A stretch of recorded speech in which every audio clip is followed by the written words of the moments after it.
So it is the second largest organ in our body, but is our lifestyle secretly damaging it? We're going to find out because the doctor is in, and today he is going to tell us if we are at risk for liver disease. Dr. Scott Ackerman is one of the First Coast leading oncologists, and he joins us every Friday to talk about important health issues like the liver. How are you? Excellent, Nick. Good to see you.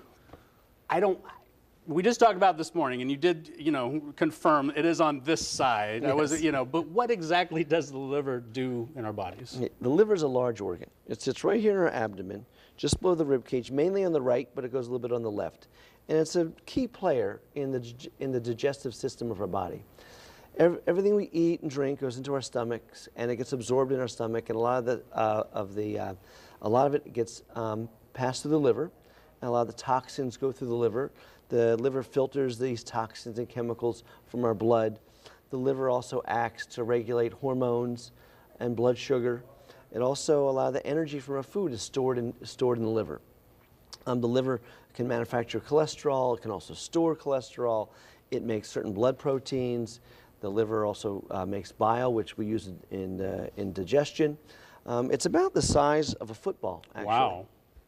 That is huge. I didn't even know I had an organ that big in my body. It's a lot larger than people realize. When I talk to patients about it, and I show them CAT scan images or whatever of their body, and I show them the liver, they can't believe how one organ can be so big in the body. That's unbelievable. I'm guilty of this, as I'm sure a lot of other people are. We hear, we've heard over the years, Larry Hagman, liver disease caused by alcoholism, and so on and so forth. Is alcoholism the only thing that contributes to that? Well, alcoholism is a big reason for liver disease, but there's lots of causes of liver disease. And just because someone has hepatitis or cirrhosis doesn't necessarily mean that he or she is an alcoholic, or it wasn't necessarily caused by alcohol. As I said before, the foods we eat and ingest have toxins. They get filtered through the liver. So alcohol and medications and those sort of things all go through the liver. Mm-hmm. So alcohol, as it gets absorbed, it goes through the liver, and it causes, in excess amounts, it does cause damage to the hepatocytes, those cells in the liver, which causes the liver to be functioning less, and a disease we call cirrhosis. Mm-hmm. There's also non-alcoholic cirrhosis, and that not necessarily due to chemicals or anything, but just by the fact you have a lot of sugar, a lot of obese people that have poor insulin control.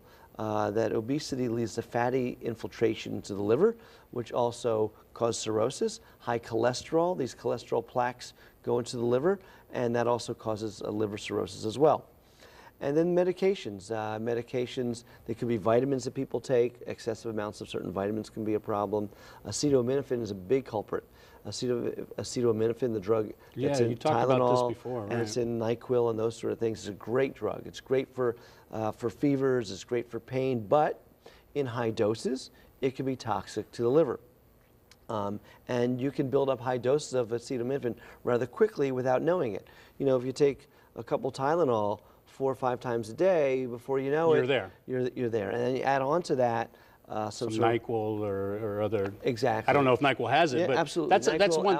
And that's one thing things. too. Is that, are we constantly looking at everything that we're taking? Or are we just like, well, NyQuil helps me sleep, so I'm going to take that, but I'm also taking a Tylenol or whatever. Right. So regarding these chemicals and medications like acetaminophen that we know does cause liver damage, I encourage my patients all the time to look at the label, see how much you're taking, because you can get to a level that would be toxic on the liver. Right. And the fourth cause of liver disease is hepatitis. We hear a lot about that.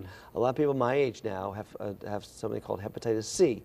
So back, we used to be very familiar with hepatitis A and hepatitis B.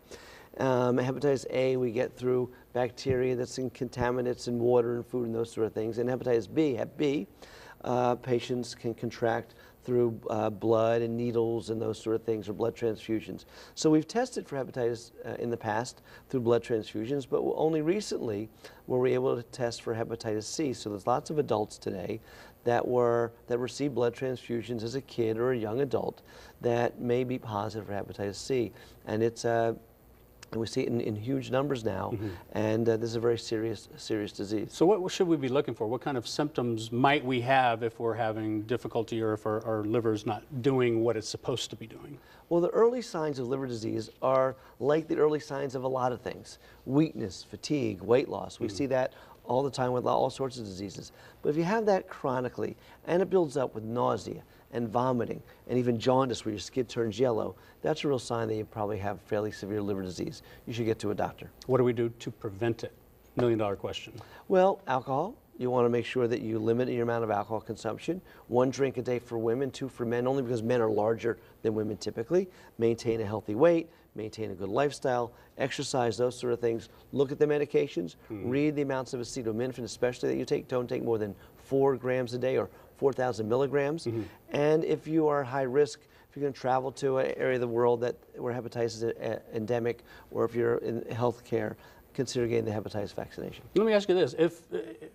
If you're drinking alcohol and you're taking acetaminophen, are these both working against the liver, or are they different sections? Yes, they are. There is synergy between all these things that can be toxic to the liver. There is synergy in those. So yes, you want to be careful, because there is more than an additive effect when there's alcohol and medications like acetaminophen. Be cautious. Yep. Dr. Ackerman, as always, thank you so much. You can we can get everything we need to. If we want to come to your Facebook page or anything like that, we can ask you any questions, and we want to thank them for sponsoring this segment as well. If you have any questions, like I said, regarding the topics or any other health questions you might have, visit Dr. Ackerman's Facebook page at facebook.com/First Coast Oncology.